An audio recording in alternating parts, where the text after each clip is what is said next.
সম্মানিত ভিউয়ার্স, কেমন আছেন সবাই? আশা করি আল্লাহর রহমতে ভালো আছেন, সুস্থ আছেন। আপনাদের সাথে আমি রয়েছি মোহাম্মদ রাশেদ মোশাররফ, শিক্ষক নিবন্ধনধারী কারিগরি শিক্ষা ও trade instructor, Itna Nurpur DD Madrasa, Itna Kishoreganj. সম্মানিত ভিউয়ার্স, আমার নিজ জেলা জামালপুর ও নিজ উপজেলা সরিষাবাড়ি উপজেলা। আপনারা দেখছেন রাশেদ এডুকেশন টিভি। তো সম্মানিত ভিউয়ার্স, আজকের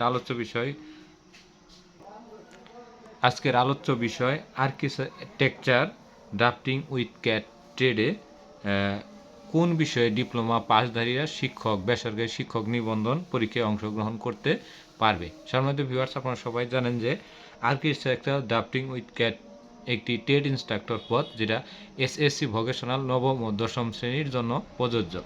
তো যারা 4 বছর মেয়াদি ডিপ্লোমা ইন ইঞ্জিনিয়ারিং পাস করেছেন, তাদের মধ্যে যারা diploma in civil engineering, diploma in architecture engineering আর diploma in architecture and interior design, অর্থাৎ এই 3টি ট্রেডে যারা ডিপ্লোমা ইন ইঞ্জিনিয়ারিং সম্পন্ন করেছেন, তারাই আর্কিটেকচারাল ড্রাফটিং উইথ ক্যাট ট্রেডে শিক্ষক নিবন্ধন দিতে পারবেন।